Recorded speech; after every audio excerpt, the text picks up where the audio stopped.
BBC Hooniverse. You're watching the TGM production.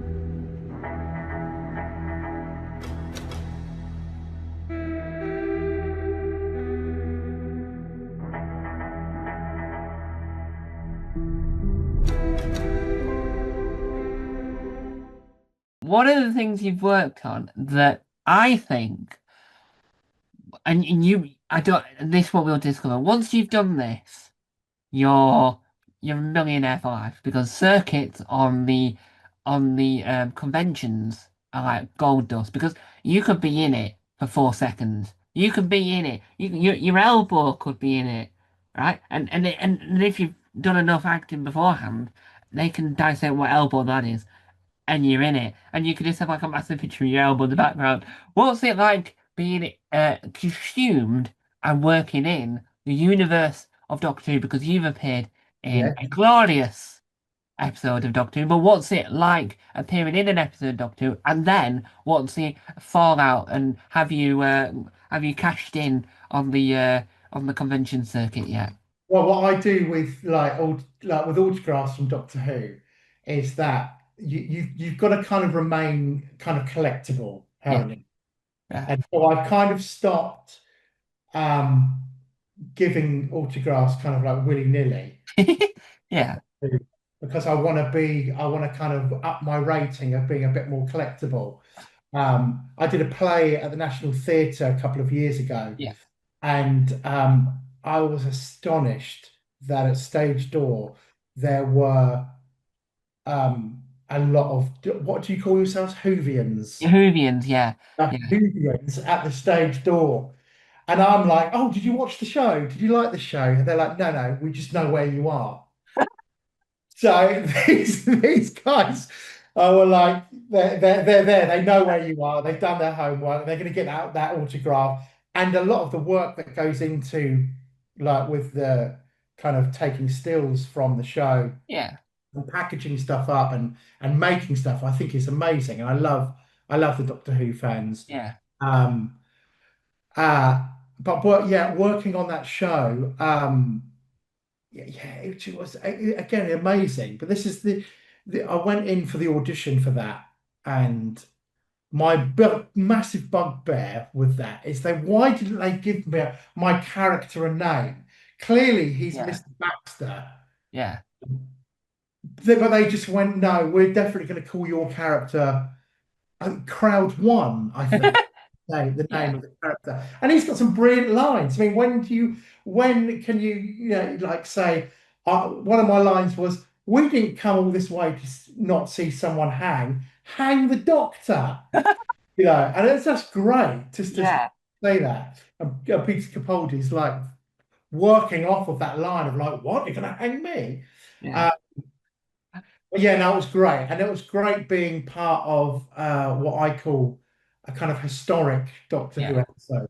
yeah, It's all about what was it? It was the Highwaymen, wasn't it? It's yeah, set in Tyburn in Oxford Circus at that time where they would, you know, hang highwaymen, yeah, and they would bring in massive crowds in those days. yeah, And I think with something like that, the enthusiasm of being on a show like that is just amazing. yeah, It's just amazing. And Ben will tell you that we lost a really dear friend of ours who was a massive Doctor Who fan.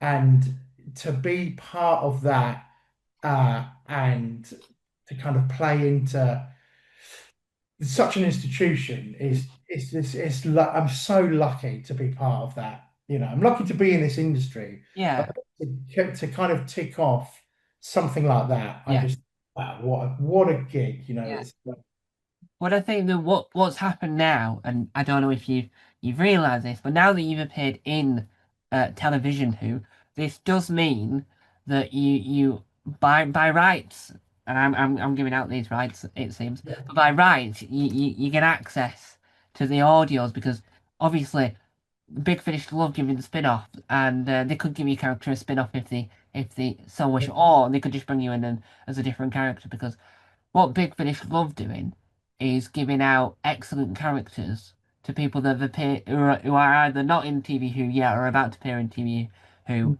and it gives them a lot of work. So, and I know that, and this you probably might not get this, but Ruth Madeley, right, the fantastic actor Ruth Madeley, no relation to Richard Madeley, Yeah. I don't know, I've never asked, but she in Big Finish plays a character called Hebe Harris, who's a companion to Colin Baker, right? Yeah. Then Ruth made him get some role in TV Who, and then it really annoys me because then she's not Hebe Harris in TV Who.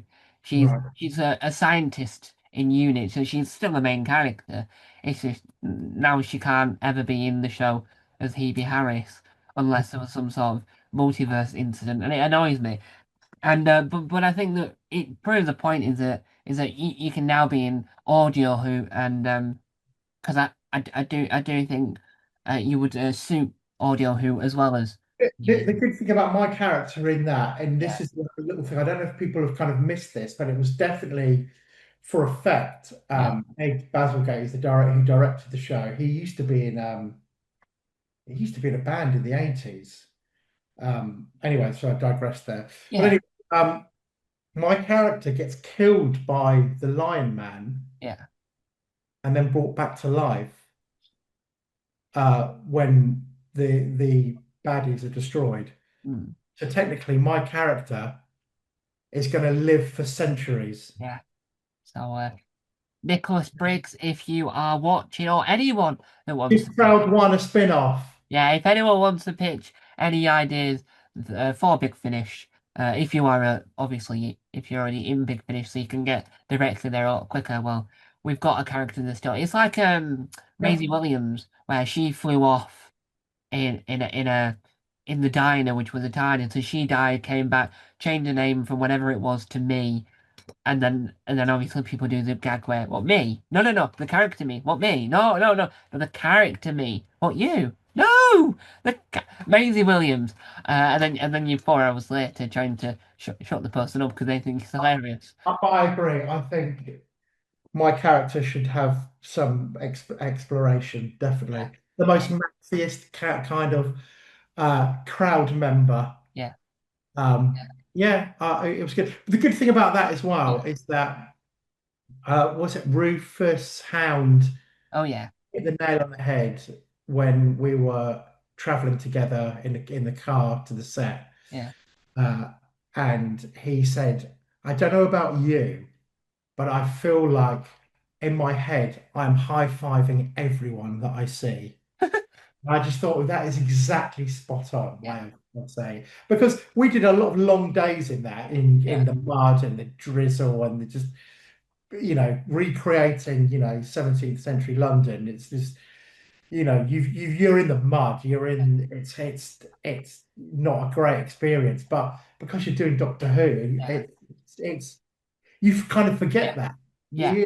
There's such a buzzing, you end up being so buzzed about it. It's brilliant. Yeah. And you've also got to see yourself lucky that you've not had to go at like 2 o'clock in the morning to spend 7 hours in makeup getting prosthetics put on you to be some Yeah, exactly. That was horrendously looking creature that is the most brilliant thing ever. Where you watch him there do and all these binds in, you're like, you would probably fall asleep. I don't know if it's Yeah, painful or you not, but would, you would. The guy who played the lion guy in that, yeah, who's like half man, half lion. I can't remember his name. Such an amazing actor. But we worked together on Jonathan Strange and Mr. Norrell, yeah. and he came up to me and went, "Oh, Dan, we worked on Jonathan Strange and Mr. Norrell in full lion makeup." I didn't know who this guy was. I was like, "Oh yeah, we did. Yeah, yeah." And I'm Yeah, thinking, who is this guy? And yeah, I didn't know who he was until the very end of the shoot, which yeah. was like a week later when I saw him in the hotel foyer. And I was like, oh, that's who you are. Yeah. And